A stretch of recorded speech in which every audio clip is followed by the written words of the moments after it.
রোজ রোজ একঘেয়ে নাস্তা খেতে কার ভালো লাগে? যদি একটু বুদ্ধি করে সাধারণ জিনিস দিয়ে অসাধারণ নাস্তা বানানো যায় তাহলে তো কোনো কথাই নেই।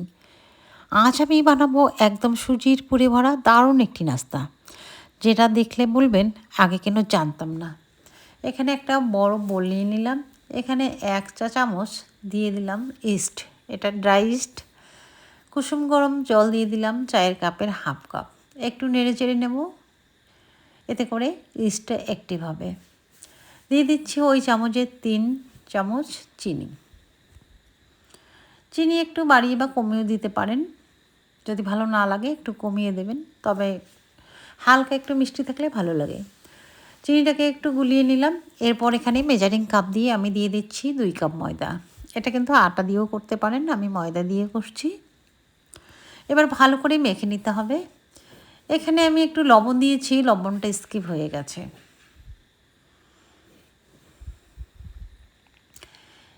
এটা কিন্তু চিটচিটে হবে যেহেতু ইস্ট আছে। দিয়ে দিলাম 1 চা চামচ সাদা তেল। সাদা তেল দেওয়ার জন্য আর চিটচিটে হবে না, হাতেও তেমন লেগে যাবে না।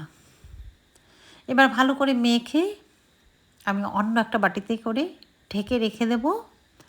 যেহেতু এই বাটিটা অনেকটাই বড়, আমার এতটা বড় লাগবে না। ছোট বাটিতে উপরে একটু তেল দিয়ে আমি ঢেকে 30 মিনিটের জন্য রেখে দেবো। যদি আপনাদের ইস্টটা ভালো হয় তাহলে কিন্তু 30 মিনিটের মধ্যেই খুব সুন্দরভাবে একদম ফুলে উঠবে। ততক্ষণ রেস্টে থাকুক। আমি এবার পুরটা বানিয়ে নিচ্ছি। 1 চা চামচ দিয়ে দিলাম ঘি। আমি ঘি দিয়ে করছি। ঘিটা একটু গরম হয়ে আসলে এখানে দিয়ে দেবো হাফ কাপ সুজি। সুজি ভালো করে ঘিয়ের সঙ্গে ভেজে নিতে হবে। যত ভালো করে ভাজবেন সুজি রান্নাটা কিন্তু ততটাই সুন্দর হবে। এটা একটু ঝরঝরে করে ভেজে নিলে ভালো হয়। তারপরে এখানে দিয়ে দিচ্ছি আবারও 3 চামচ চিনি। হাফ কাপ সুজির জন্য আমার 3 চামচ চিনি যথেষ্ট। এখানে যথেষ্ট মিষ্টি হবে। আবারও চিনি দিয়ে ভালো করে নেড়ে চেড়ে একটু ভেজে নেব, এতে করে সুজিটা ঝরঝরে হবে। এবার দিয়ে দিলাম জল। আমি 2বারে জলটা দিয়েছি, তবে এখানে হাফ কাপের মতোই জল দিয়েছি। আর সুন্দর একটা কালার আসার জন্য ফুড কালার দিয়ে দিলাম। এটা অপশনাল, যদি কেউ না চায় দেবেন না, যদি ভালো লাগার জন্য দেন অবশ্যই দিতে পারবেন।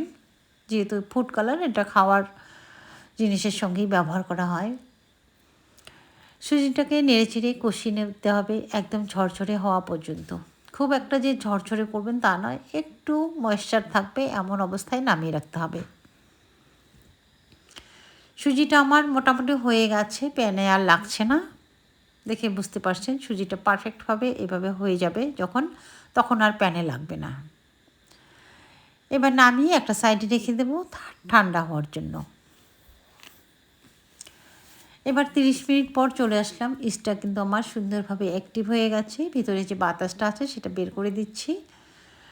ইস্ট যদি ভালো হয় তবে এইভাবে ফুলে উঠবে। এবারও ভালো করে একটু সেনে নিতে হবে বা মেখে নিতে হবে। এবার যতগুলো আমি তৈরি করব ততগুলো লাচি কেটে নেব। আমি 5-6টা করব, একটু মিডিয়াম সাইজ করে। আমি এভাবেই 5-6টা লেচি কেটে নেব। এটা ছোট বড় নিজের পছন্দ মতো বানাতে পারবেন। এবার আমি হাত দিয়ে গোল গোল করে নিচ্ছি।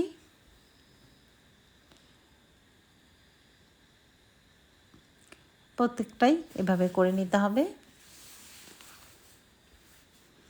যেহেতু ইস্ট দেওয়া আছে একদম সফট হয়ে গেছে, এটা বেলনা দিয়ে আর বেলতে হবে না, হাত দিয়ে একটু চাপ দিলেই সুন্দরভাবে বড় হয়ে যাবে। এবার আমি যে সুজিটা তৈরি করে রেখেছি সেই পুরটা ভরে দেব। এই পুরে ভরা নাস্তাটা খেতে দারুণ টেস্টি হয়।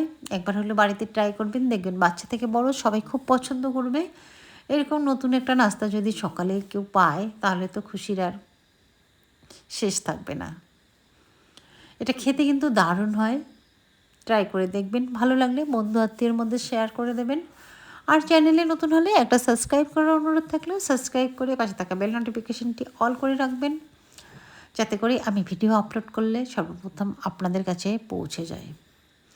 আর যারা ফেসবুক থেকে দেখবেন পেজটি ফলো করে রাখবেন। একে একে সবগুলো এইভাবে বানিয়ে নিলাম। তারপর আমি হাত দিয়ে একটু চাপ দিয়ে বড় করে নেব। এটা বেলনা দিয়ে বেলার কোনো দরকার নেই, যেহেতু এতটাই সফট, হাত দিয়েই বেললে হয়ে যাবে। একটু প্রেস করে দিলেই বড় হয়ে যাবে। আমি প্রতিটাই একইভাবে তৈরি করে নিচ্ছি। আমি দেখা সুবিধার্থে অনেক কটাই দেখিয়ে দিলাম। দেখতেই পাচ্ছেন হাত দিয়েই কিন্তু সুন্দর হয়ে গেল। এবার আমি তেল বসিয়ে দিয়েছি। তেলের মধ্যে 3টা করে দিয়ে দেব। তেলটা কিন্তু খুব একটা গরম করা যাবে না, তেলটা হালকা গরমেই থাকবে, তারপর আস্তে আস্তে এটা হয়ে যাবে। একবারই হাই হিট করবেন না, তাহলে কিন্তু উপর থেকে ডার্ক হয়ে যাবে। এটা কিন্তু উপর থেকে একদম ক্রিস্পি হবে, ভেতরে পুড়ে ভরা, উপরে ক্রিস্পি একটা নাস্তা, খেতে কিন্তু দারুণ হয়। এটা পরোটা, পুরি, কচুরি সব কিছুর টেস্ট পাবেন। এক নাস্তায় কয়েকটা জিনিসের টেস্ট আসবে। এবার আমার হয়ে গেছে, উঠিয়ে নিচ্ছি। পরে বেশটাও একইভাবে ভেজে নেব। এটা বাচ্চারা পেলেই খুব খুশি হবে, ভিতরে যেহেতু পুরে ভরা আর কালারফুল, দেখতেও খুব ভালো লাগে। সবগুলো আমার ভাজা হয়ে গেল। এবার ভেঙে দেখেছি ভিতরে কতটা সুন্দর পুরে ভরা। দেখে কিন্তু বুঝতে পারছেন এটা কতটা সুন্দর হয়েছে। একদম সম্পূর্ণ পুরে ভরা আর একদম খাস্তা হয় এটা। দেখে বুঝতেছেন এটা কতটাই ক্রিস্পি হয়েছে। আজ এ পর্যন্তই, দেখা হবে অন্য আরেকটি রেসিপিতে।